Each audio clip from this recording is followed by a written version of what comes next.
में हम आपसे आज अवेयरनेस के इस विषय पर चर्चा हम कर रहे हैं। तो मैं जानना चाहता हूँ कि हृदय की जो गति है, हृदय की जो स्पीड है, अबनॉर्मलिटी है, ये क्या मतलब किस किस तरह की हृदय में अबनॉर्मलिटी आ सकती है श्वासोच्छ्वास में?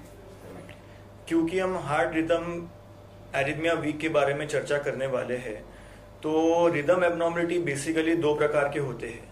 एक तो दिल की गति तेज हो सकती है या फिर दिल की गति स्लो हो सकती है। दोनों ही चीजों में कभी कभी ये हानिकारक होता है और जानलेवा भी हो सकता है। तो दिल की धड़कन तेज होना यानी जब दिल की धड़कन 100 और 120 के ऊपर होता है उसको अपन एबनॉर्मली हाई रिदम बोलते हैं। और जब अपना दिल का हार्ट रेट जो रहता है वो 60 से नीचे रहता है, वो भी अपन एबनॉर्मल घोषित करते हैं। हार्ट एबनॉर्मलिटी की अगर बात अपना रिदम एबनॉर्मलिटी की बात अगर करें तो इसके प्रमुख तौर पर लक्षण क्या देखे जा सकते हैं?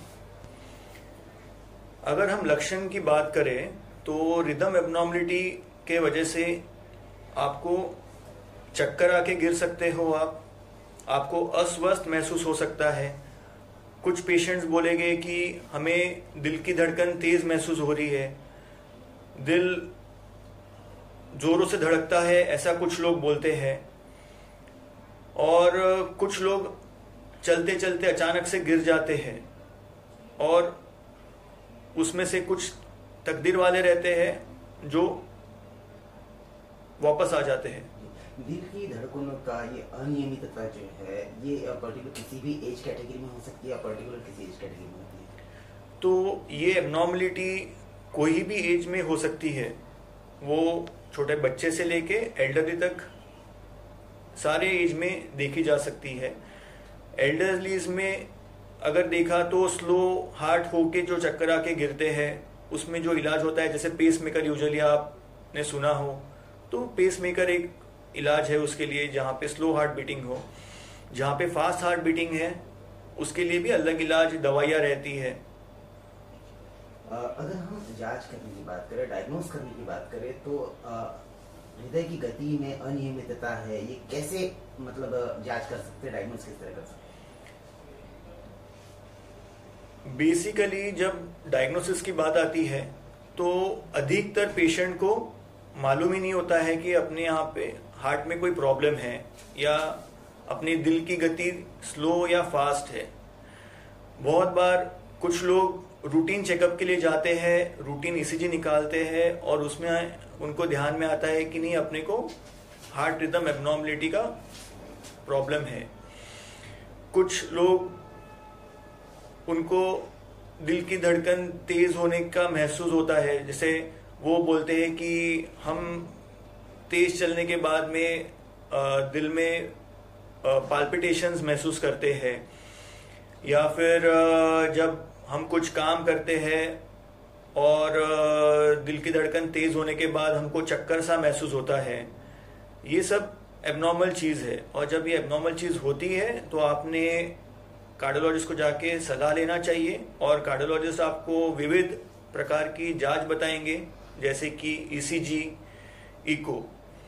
फिर उसके अलावा रिदम एबनॉर्मलिटी पकड़ने के लिए स्पेशल टेस्ट रहते हैं, जैसे कि हॉल्टर टेस्ट। तो हॉल्टर टेस्ट बेसिकली क्या है, आपको एक मशीन लगाई जाएगी, वो मशीन लगा के आपको 1 दिन 2 दिन, कुछ पेशेंट्स के लिए हम लोग 7 दिन भी बोलते हैं।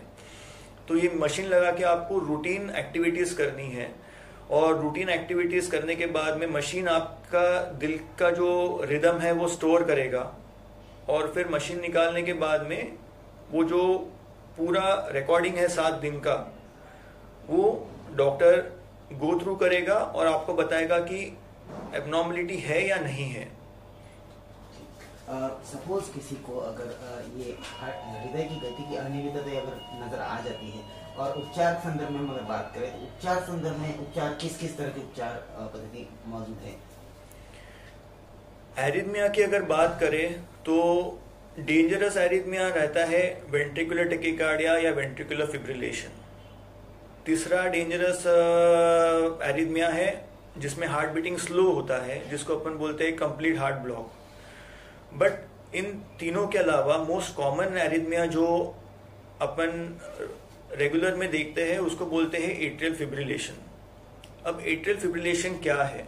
एट्रियल फिब्रिलेशन में हार्ट की गति कभी स्लो होती है, कभी फास्ट होती है, और जैसे घड़ी नियमित रूप से बराबर हर सेकंड पे चेंज होता है, तो एट्रियल फिब्रिलेशन में हार्ट बीटिंग इरेगुलर हो जाता है, तो कभी स्लो या कभी फास्ट। और ये कोऑर्डिनेशन जब डिस्टर्ब होता है हार्ट में, तो अपना ब्लड सर्कुलेशन जो होता है वो प्रॉपरली नहीं होता है, वो स्टैग्नेंट होता है। उसके वजह से हार्ट के अंदर कभी कभी ब्लड क्लॉट्स बनते हैं, और इन ब्लड क्लॉट की वजह से कुछ पेशेंट्स को स्ट्रोक भी आ सकता है।